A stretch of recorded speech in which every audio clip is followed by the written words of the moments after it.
Go ahead and get started here. Quick disclaimer slide and we can jump in. My name again is Andrea Kranak. I'm a program manager here at Vitalware.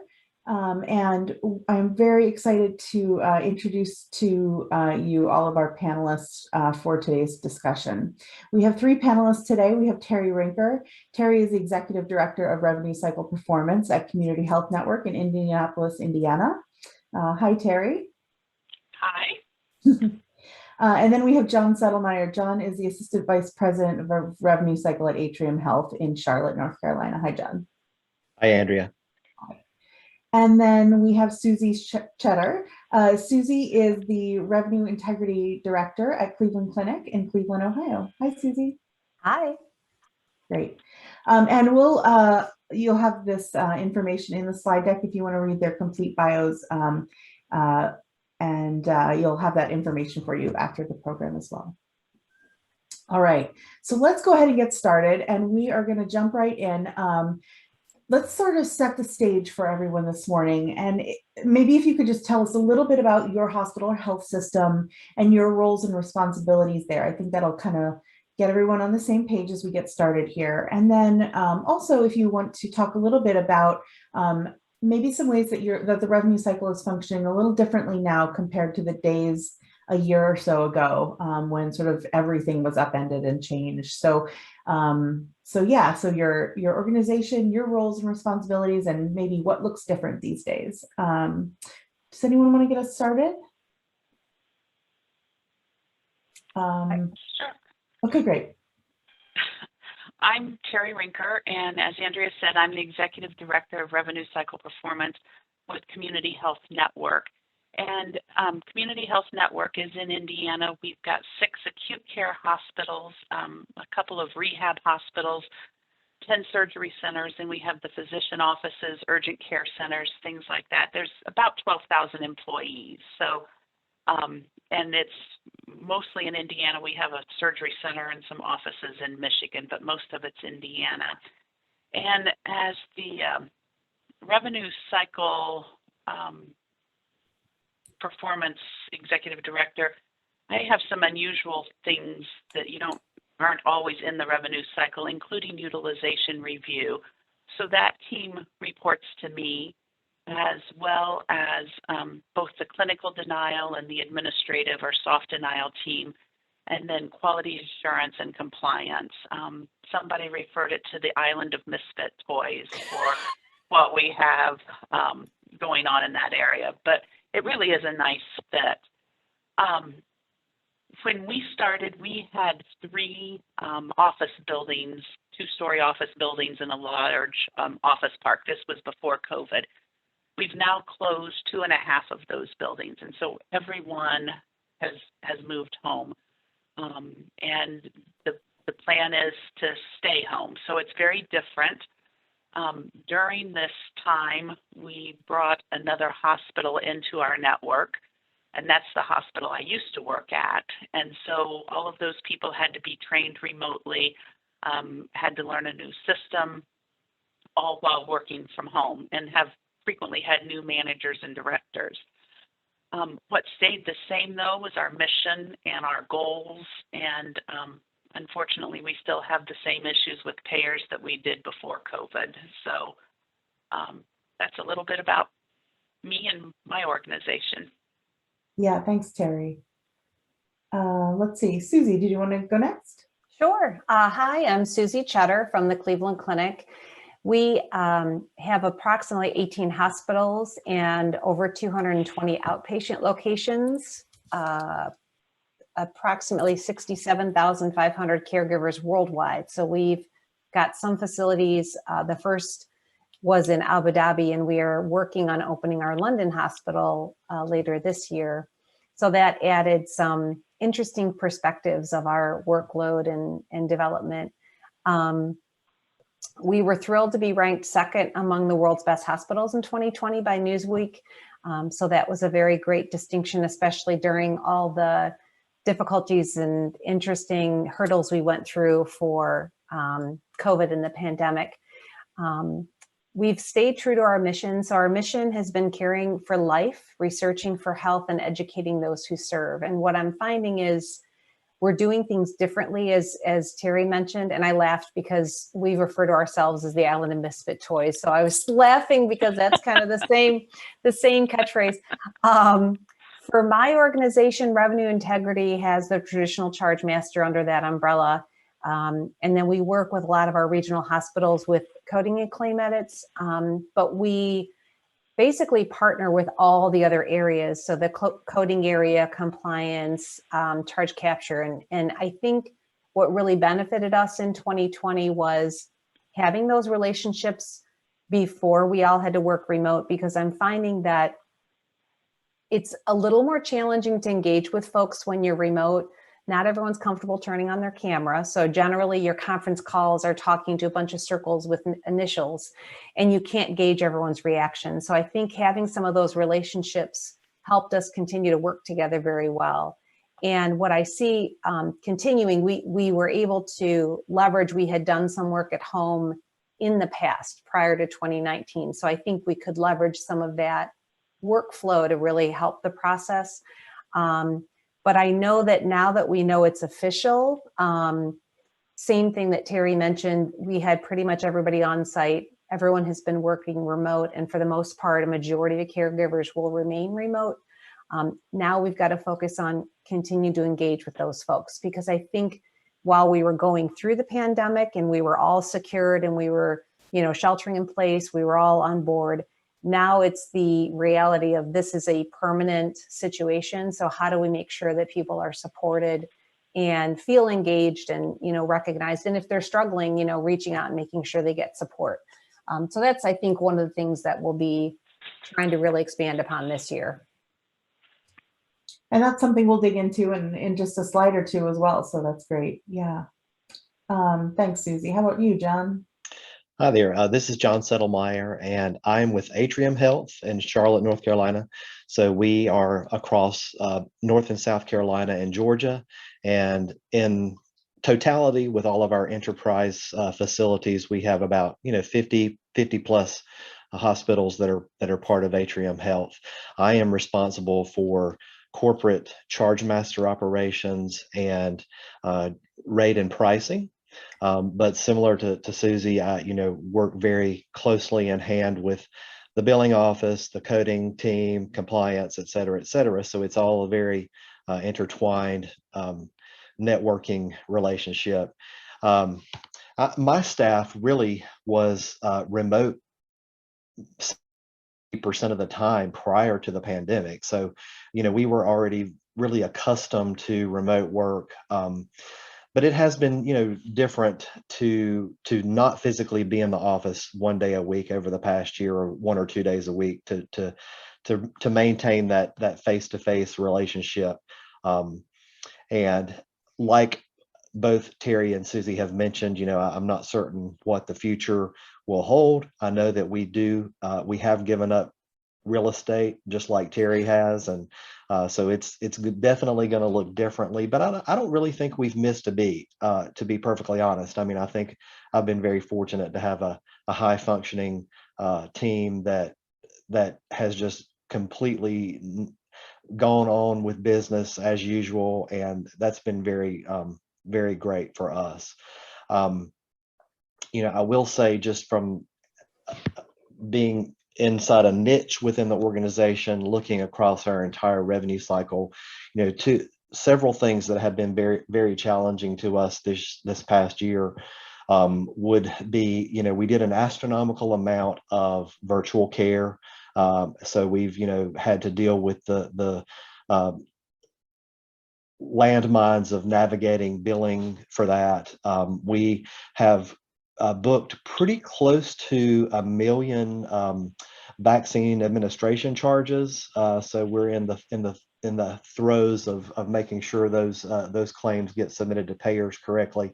And we also have been on a path for next month's full Epic conversion. So we've been an Epic financials only organization for several years, and we're going to the full EHR, and our Georgia market is going with that July the 4th weekend. So on top of the pandemic and all of the other things, we've had a major EHR build conversion going on behind the scenes as well. So it's been very Why interesting. not?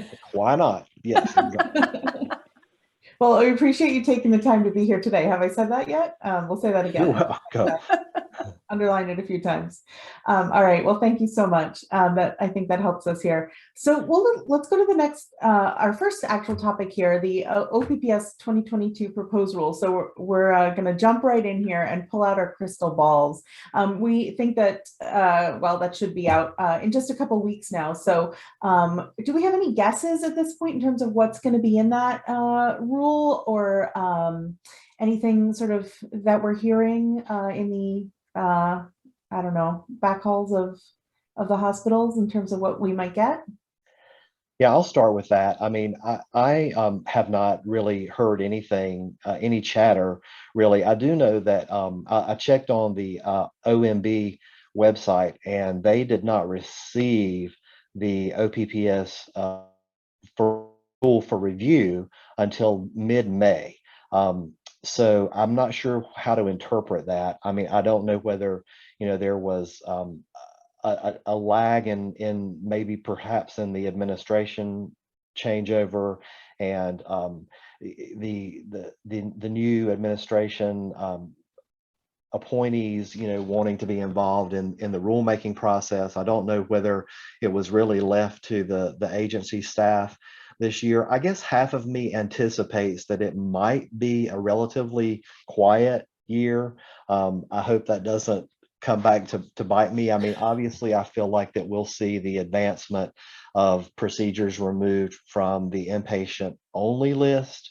We probably will see a handful maybe of comprehensive APCs added to the mix. I think if my crystal ball were sitting on another planet or in another universe, I would hope that they would backtrack on the 340B payment reduction and the site neutral payment reduction for the GO 463. But I think that's a pretty far out there crystal ball.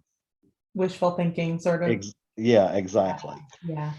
So, I mean, most of me thinks that it's going to be a relatively benign rule, unless they really surprise us with something with additional related to price transparency or more payment reductions or Right. site of service reductions, et cetera. Right. Does anyone else have any ideas what we might see? Anything you're expecting or even hope for? I'm expecting and hoping that it's also going to be a light rule this year, just because I'm thinking CMS has been so busy with just the transition and the COVID. I don't know how much time they would have had to have developed anything new or earth-shattering. So that may be the wishful thinking too, and I'm hoping, knock on wood, when you say that. Right. No, that's fair. That's fair. How about you, Susie? Yeah, feeling the same way. I think that we went through a whole host of things to just deal with 2020, the pandemic. We continue to do, and I feel like not only providers but the government as well needs a chance to breathe, and a new administration. It's a lot to take on, and I think I would hope, same with my peers here, I'm hoping for minimal impact, because we are going to have to respond to all of the unique logic we put in to accommodate pandemic billing requirements. Mm-hmm. So we need to unplug that, and we don't want to unplug and do build and have to do all of this manipulation for a lot of new rules. So I think we'll just hope for minimal, and then go from there. Right. So let's look at the second question here. What is surprise billing, and what does it mean for revenue cycle professionals? Is that something you want to talk to, John? Yeah, well, I mean, surprise billing, that is a really broad two words to really cover all the things that are bundled up in that rule or that regulation that was passed at the end of December. But there are a ton of statutory requirements that are kind of coming into play throughout 2021 and mostly have to be implemented on or by or on January the 1st of 2022.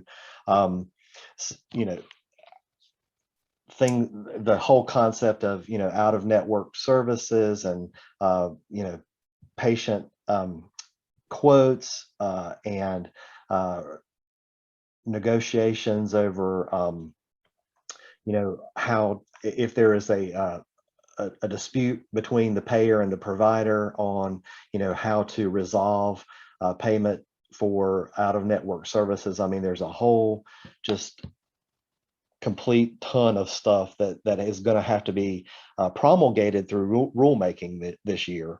And there are even some additional requirements that are part of the surprise billing that kind of tie in with price transparency regulations, which I know that we're probably going to talk about that a little bit later. But there is an interim final rule also at the OMB that was just posted last week. But the rule has to be, the regulation states that these requirements have to be in place by July the 1st. So I think that I had originally thought that they might kind of have all of the surprise billing proposed ruling in maybe wrap it up in tandem with the OPPS rule, but I don't think that's going to happen. I think it's going to be a standalone interim final rule. But the two things that are required prior to July the 1st are establishing the formula for the qualifying amount. So that relates to the patient cost sharing for out of network services, and then establishing a process for patient notice and consent for those out of network services. So I think folks really need to be on the lookout for that around the 1st of July. Got it. Terry or Susie, did you want to add anything there to that one? You know, the only other thing that I'm seeing is we've been required to get a lot of data out there for our patients to absorb. And personally, and I work in this, it's overwhelming for me. So while I think the goal was for transparency and to help the patients, I think there's just a lot of information being thrown at them or accessible. So I think where revenue cycle professionals come in is, how do we help them navigate? How do we help educate them? You know, there's a lot of information that they can glean themselves, but I think what we're hoping to do is to have those conversations ahead of time so that they can understand. You know, I still think that some of the surprising is, you know, high deductible health plans and things that we really don't have any control over. So, you know, it's just really trying to continue to help our patients and educate them as best we can, while, you know, as John said, meeting all these requirements that we're trying to, you know, handle. Yeah. Okay, great. Does anyone else have anything to add? Otherwise, we can kind of go forward here. All right, let's do that. So this is something we kind of started to talk a little bit about when we talked through everyone's introductions. So about finding success with a remote or hybrid workforce. So let's see here. If I understand correctly, Susie and Terry, your teams are entirely remote, and John, you have a hybrid, or you used to have a hybrid and now everyone's entirely remote? Used to have hybrid. Used to have a hybrid. So everyone's entirely remote at this point. And does that look like a permanent decision, or are there folks sort of coming back at the end of the year? Is there any changes going ahead, looking ahead? I think for me, it's still up in the air, you know, for the final outcome, but I think a lot of it depends on whether or not we have office space to go back to. Right. Okay. So through this process, I mean, this has been a year of learning in a lot of ways for those folks who used to be on site. Have you walked away with any sort of lessons learned from this time, or are there any sort of notable benchmarks or KPIs that you may have adjusted to fit this new environment for your teams? Yeah, we had known prior to the big change that generally you would expect higher productivity when you have remote workers. So historically, before pandemic and all that, as you sent fewer caregivers home, there's just less distractions generally. And so when the entire workforce was sent remote, we were curious how that would impact everyone's productivity. And we actually found that they were able to, meet or exceed the standards that we had set when they were in the office. So the good news from that perspective is we are seeing that they're able to work efficiently and effectively once you get over the technology issues. So I would think one of the big lessons learned was when you're in the office, you have people with different expectations and understandings of how technology works, and it's easy to ask a question. When they're responsible to troubleshoot when they have an issue or they can't remote in, it really impacts their ability to just function. Besides the whole, work aspect of it, they get frustrated and then they're discouraged. And this whole thing is, it's difficult enough to be on your own and in a room by yourself. And then when you can't log into your work computer, it just kind of overwhelms. So one of the lessons we learned was the importance of having those daily huddles. So we had calls that were established either every day for 15, 20 minutes or every couple days where you're touch basing with everyone. What's going on? How's it going? Maybe a fun fact, something to make sure we're keeping the, everyone engaged from a personal perspective. So I think that was something that was important that we have continued. We have huddles. Some days there's a lot of content. Some days we ask how the weekend was and what's going on, because that's what you would do normally in an office. You would have conversations to remain, engaged. So I think those things are lessons learned that we have found are very effective. And it also supports just the workflow. We thankfully had some good tools to use. They're now migrating all of us to Microsoft Teams. So that's been a little struggle. But, we're just trying to make sure we keep those communication lines open so that we can address as we have issues come up. Because what we find is when someone's frustrated, you just start to go downhill very quickly and get overwhelmed. So really recognizing that, making sure we address it. While my team is 100% remote, revenue cycle as a whole at the Cleveland Clinic has a majority remote, but we do have hybrid. We also, as John and Terry said, we lost our real estate. So we went from, a building that housed 2,000 caregivers on site to one section of a floor that's probably a couple hundred. So we do have space as needed for things. There are some people that, need to have more of a hybrid, but I think that structure is kind of the plan for the future. Yeah. How about you, Terry? Yeah. Mail was probably one of our biggest challenges because the mail, everybody used paper mail. And now as payers have gotten on board, it's less of an issue. But getting that mail and distributing that mail, you don't have a mail room that it goes to and then they pass it around the building. So that was a little bit of a challenge. And the fact that we brought on a new hospital with new staff that were trying to learn and didn't know their new boss, didn't know their new coworkers, was really a struggle in the beginning. Even just the basics of training and doing that offsite. The formal kind of training with the PowerPoints and the workbook, that kind of stuff was fine. But when you sat down to do your actual job, and it's like, ooh, now where do I go, or what do I do in this unusual situation? That was more of a challenge. And we used WebExes and Jabber so that there was, and all of our team members have dual screens, so they could be working on their own stuff and then watching the person they were training do their thing. So that worked out. But back to getting those new team members to feel like a true part of the team, webcams became invaluable. And we don't have them on all of the time because sometimes you just want to be able to slurp your cereal milk out of the bowl without people watching you. But We do have camera mandatory meetings, and there's no dress code. You can still be in your shorts and your t-shirt, but the camera needs to be on so that people can see expressions and things like that.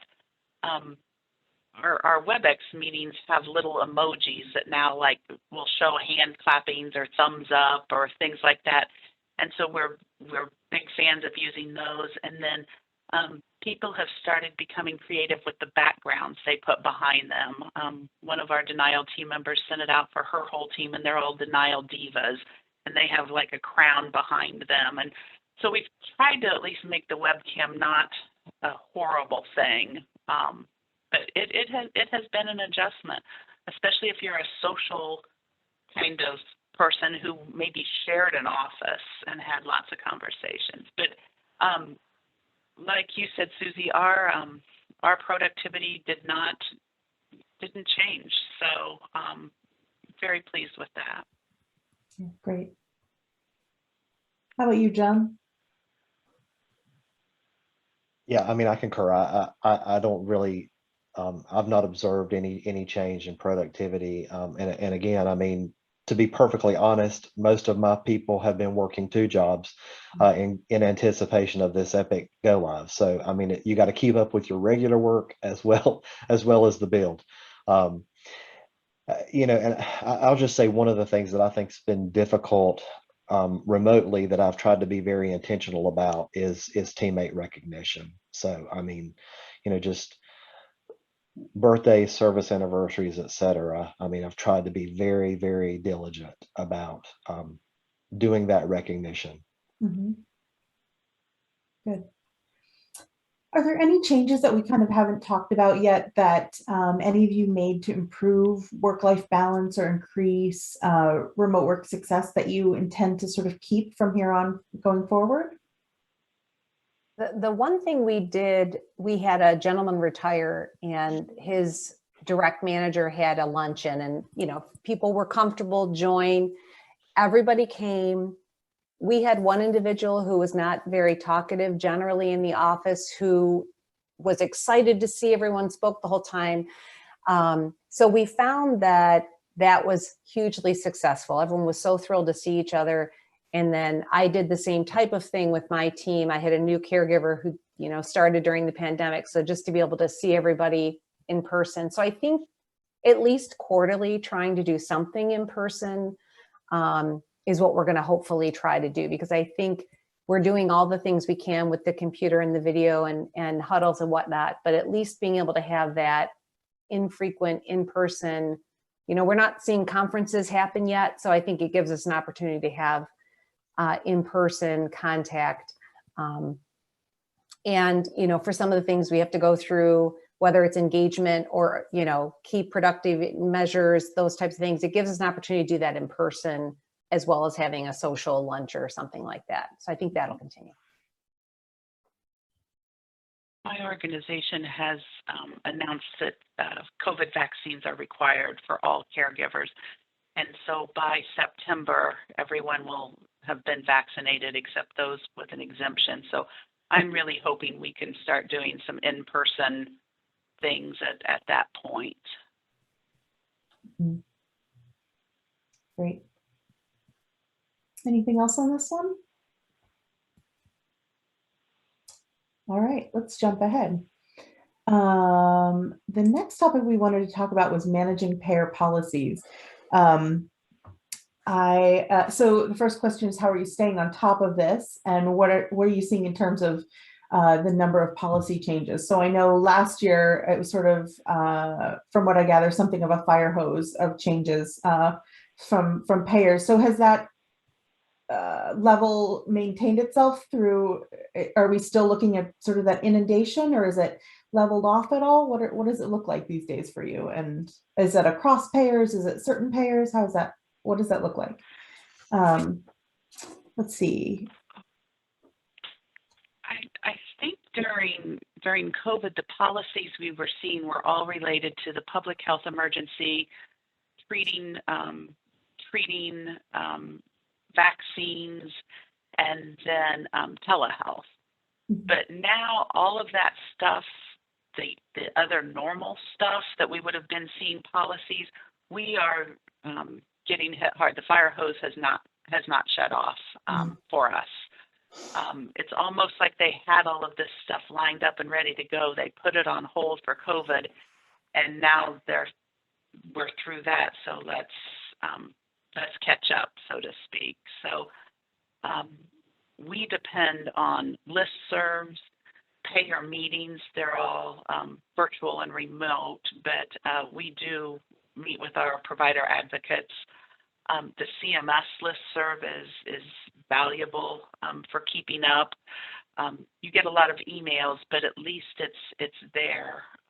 Vitalware and the things they send out are incredibly helpful. And then the other piece is staying connected with the people that work your denials, your denial management team, because they are going to see things, and then it's going to be like, oh yeah, they did put a policy out about that. So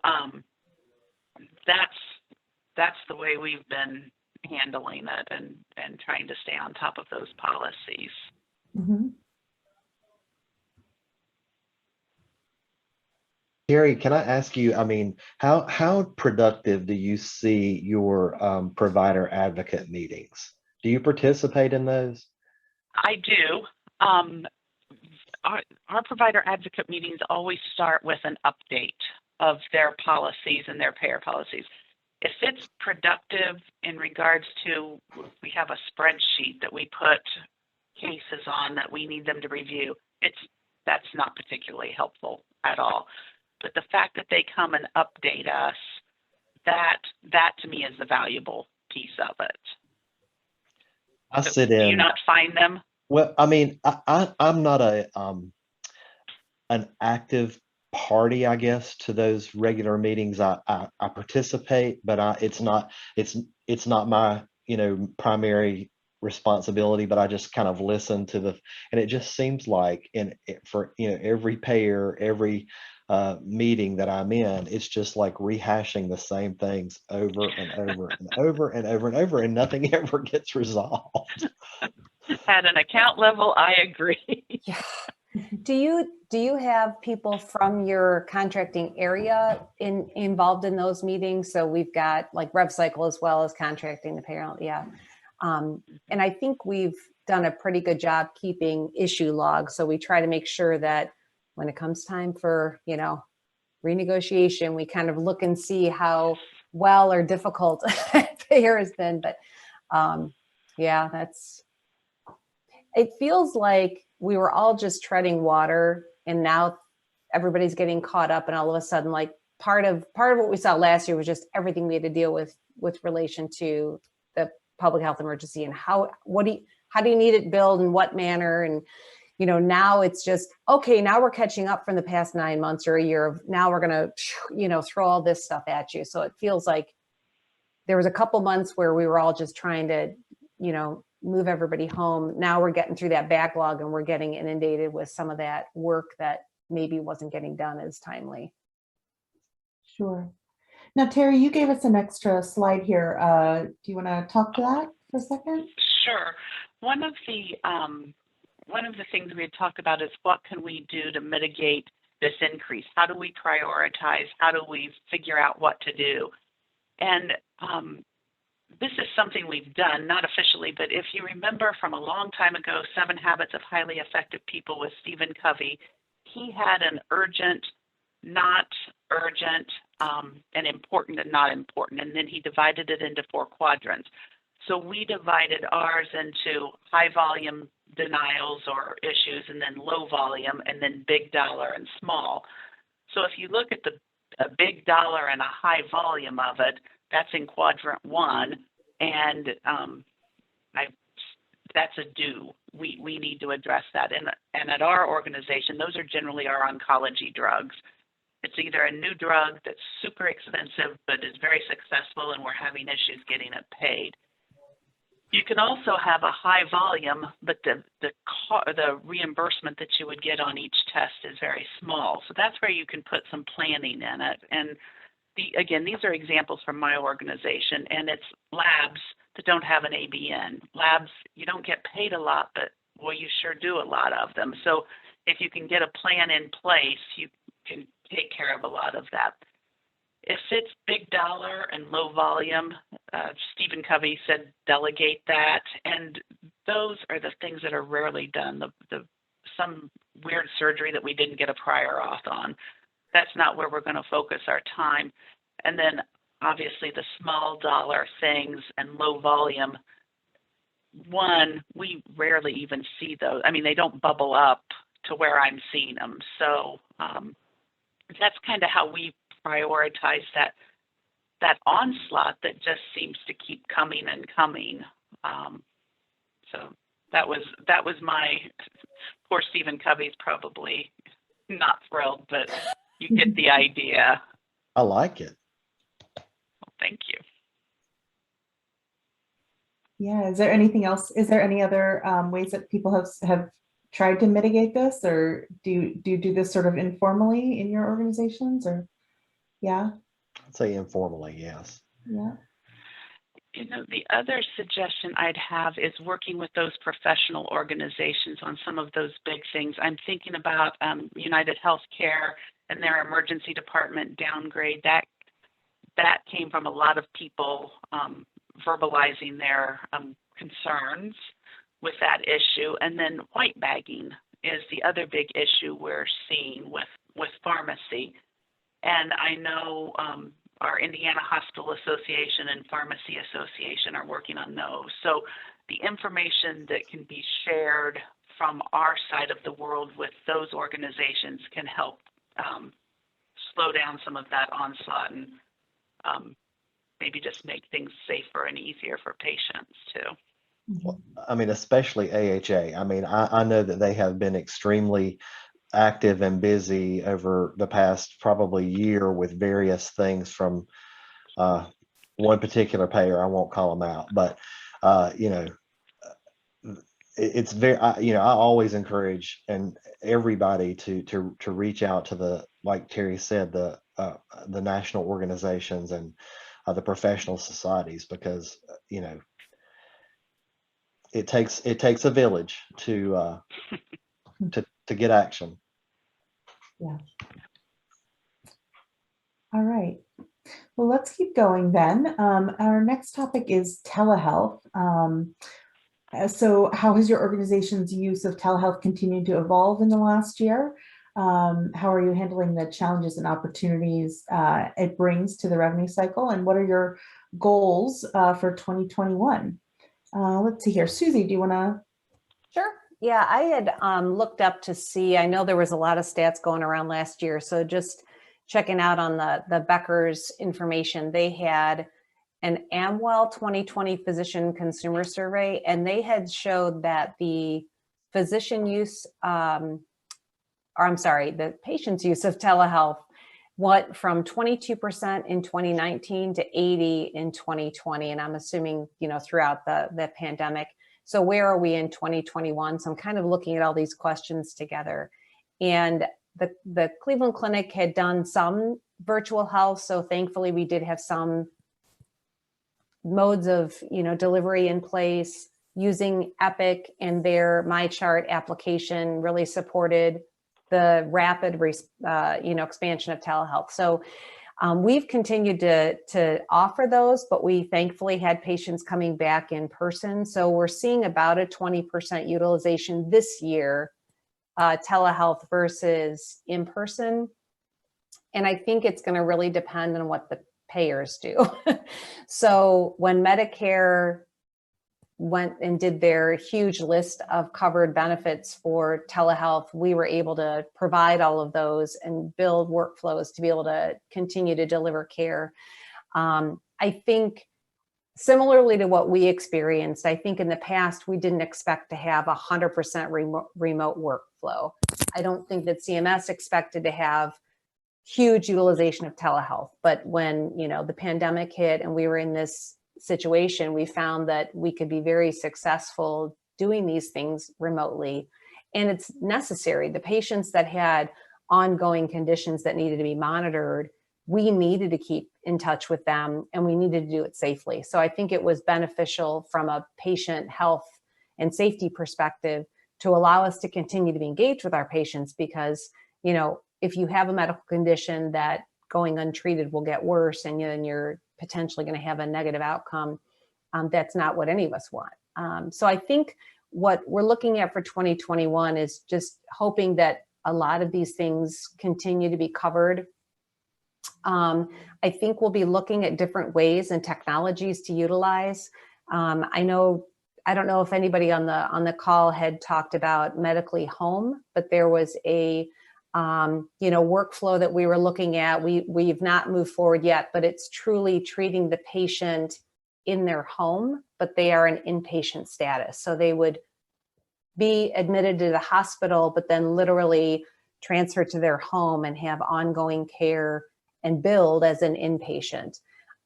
Fascinating and amazing technology around making that a successful program. Depending on what the future holds, will that remain as an option for organizations? And then you have to think about, what do you do with your brick and mortar, buildings, if there is a portion of your patients that are going to have this different type of, care delivery model. So I think a lot of these things really will depend on what CMS does, what our payers do. Thankfully, I think we've all got processes in place to handle the ongoing delivery of, telehealth. And I think, for some of our patients, I would definitely say the younger population, this is their preferred method of treatment. So in order to continue to accommodate all of our generations, I think we'll have an aspect of telehealth that will definitely remain. How about you, John or Terry? Terry, you want to go? Sorry, what was? I was just asking Terry if she wanted to chime in. No, go ahead. Yeah, I mean, I think the patient expectations are definitely, or have changed over the course of the pandemic, and I don't think we'll ever be able to go back to business as usual. And the payers are going to ultimately, I think, have to figure out a way to cover the care. I don't necessarily know whether it will be at parity, but I think even the federal government's going to have to figure out a way to expand telehealth beyond the current regulatory limitations. Yeah. Susie and John, you both said you thought patients' expectations have changed. Have you seen your provider expectations change, where they want to do more telehealth? I don't know. I mean, I think that they have been very responsive, and I think some of them benefited from delivering care from their home when they were virtual. So I think that has been, we've all kind of benefited from having that model change, but I'm not close enough to know if that's something that, is felt organization-wide by the clinicians. I'm not in tune with that either. Did you see? Asked my family. Well, my primary care physician had said she liked doing it, but she was glad to be able to see patients face to face. Now, she may have been saying that because I was sitting there face to face with her. I don't know, but yeah, I was just curious if you guys had heard or seen anything from the provider side. Pretty anecdotal at this point, it sounds. Mm-hmm. Well, I have to say, inpatient health from home is blowing my mind as we're sitting here. And yeah. I mean, it's fascinating, but it was successful. We didn't continue, but they gave us some models. And if you think about the patients that would really benefit, it's those frail patients that, when they get really sick, just transporting them to the hospital and back and forth, it's actually beneficial for them if they can get that high intensity level of care for certain types of conditions. They are better treated at home and not having to, to make that transition. But it is fascinating. I mean, it's amazing what you can do with technology. That's amazing. All right. All right, so let's jump ahead to our next topic here. Prior authorizations for surgical procedures. How have you operationalized the prior auth requirements that took effect in 2020? Were there any lessons learned along the way? And have there been any unanticipated benefits? And then we can also talk about the changes taking effect this year on July 1st as well. Let's see here. Terry, I think, is that something that you wanted to kind of talk to? I can. In 2020, when it was the quasi-cosmetic procedures that were being prior auth, we ran some reports of physicians that did those procedures in our hospitals. Because remember, it's not surgery centers or critical access hospitals or physician offices. It's just hospital outpatient departments. And so then we met with those physician offices because it's odd to me. Physicians have the information, physicians know the clinical picture, but the hospital is the one that's ultimately responsible for the authorization. CMS says that hospitals are to get that. So we met, educated the surgeons' offices, and then we even put a gatekeeper in place to make sure that happened. And we still did not get one of those treasured letters that said you exceeded that 90% threshold, so you don't have to do this anymore. So we are still prior authorizing everything from 2020, and then they've added procedures for 2021, and most of those are spine, so that's going to limit who is doing those procedures and who we've been working to educate. I can just I know we're short on time, but they kind of changed, well, not kind of, they did. The original rule said that both the trial and the placement of the neurostimulator had to be prior auth. And if you're not familiar with this, it's an expensive procedure. So they put the electrodes under the skin into the nerve. This is to help with pain, and they see if it works. And if it works, then they permanently implant it. And so originally they were saying both the test and then the permanent placement had to be prior auth. Well, last month, in an effort to try to cut down on the number of prior auths and to streamline things, CMS said that you only had to prior auth the trial because, well, they said you only have to prior auth the trial unless you don't prior auth the trial. And that was, and then in that case, you had to prior auth the permanent one. And the reason you may not have the trial prior auth is because it was done at a surgery center or it was done at another hospital or something like that. So if your hospital is only doing the permanent placement, you're going to want to make sure that you've got that unique tracking number to put on your claim. So those are my thoughts on that in a really rushed way, but that does go into effect with dates of service of July 1st. So you may have people on your schedule. I think you can actually start prior authorizing those on June 17th. So that's coming up. Yeah. John or Susie, did either of you have anything you wanted to add to this topic? I don't. No. Terry explained everything really well for us, so thank you there. All right, great. So let's go on to another favorite topic, is price transparency. So what has your organization done to meet the requirements that went into effect this year? Has your organization adjusted its approach to consumerism as related to patients' financial experience in 2021? Do you have a plan to make your price transparency efforts consumer friendly? And what's next in terms of price transparency? So there's a whole lot to talk about there. John, do you want to get us started? There is a whole lot to talk about, but we only have like 8 minutes left. So we'll use them. Talk fast. Okay. I mean, you know, I mean, yes. I mean, we did implement and deploy the requirements of the price transparency regulations. You know, there is just every week or every day you see a new story coming out in some, journal or some reporting about the level of compliance with the rule. I think it you've got 5,000, 6,000 hospitals in the United States, and you've probably got that many variations in the level of compliance with it.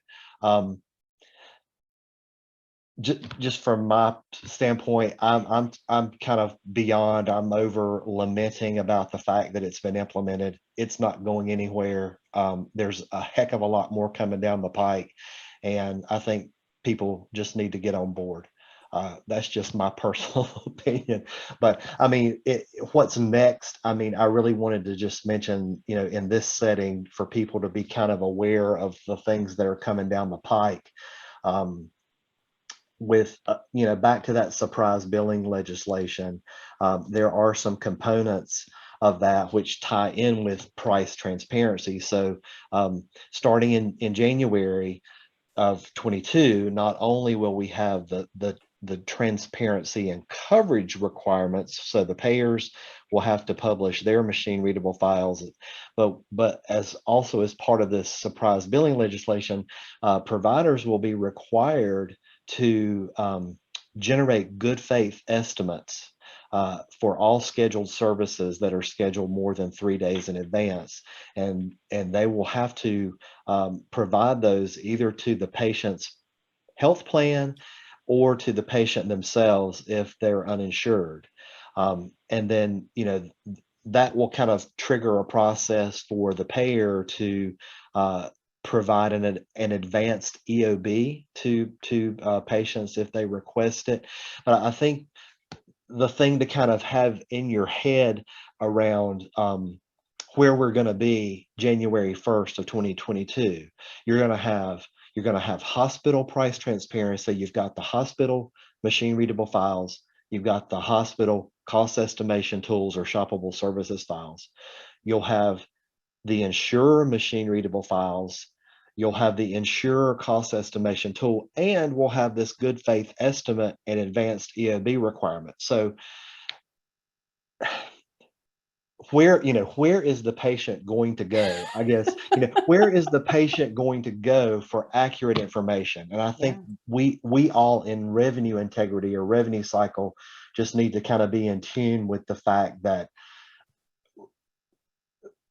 with multiple sources of information, we need to be, I guess, working to help navigate the patient and to ensure that all those data points tie together across all the various sources of information.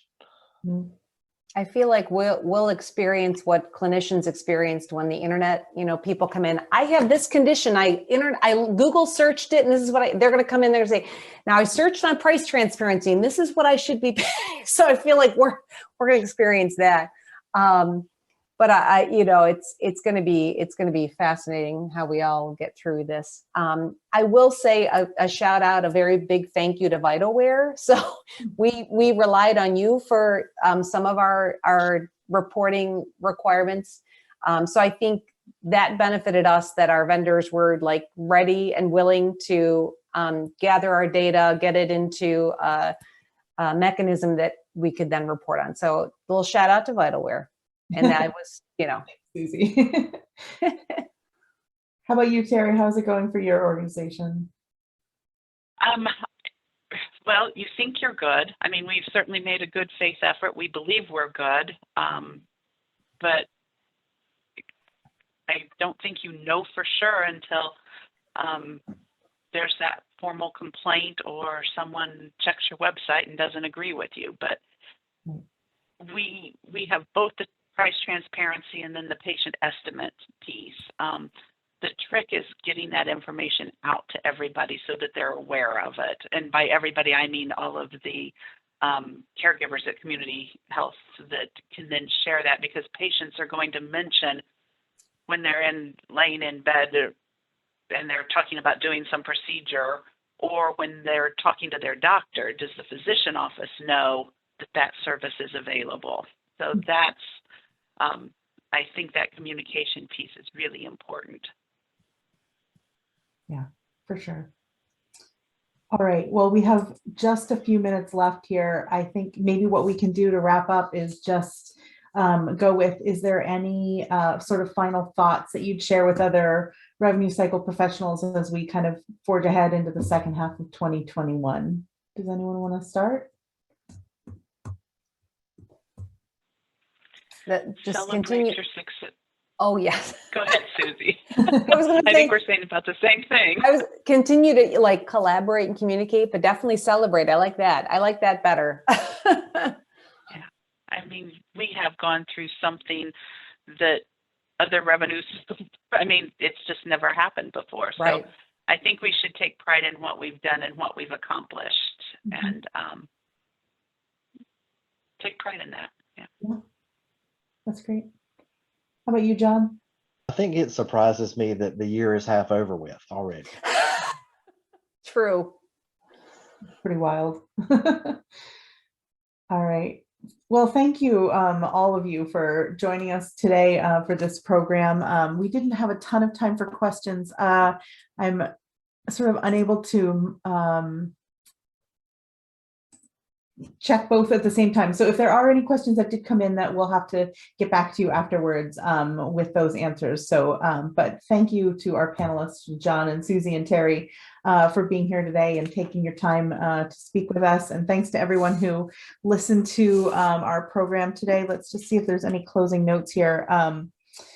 Yeah, we'll send out everything afterwards, and we hope you found it informative. And if you have any questions about anything that you saw today, feel free to reach out to your account managers or chat with us on our website. You can also stay informed about future webinars through LinkedIn. And I think that's about it. So thank you so much to everyone, and we hope you have a great day. Thank you, Andrea. Thank you. Thank you, VitalWare. Bye-bye. Thanks. Bye-bye.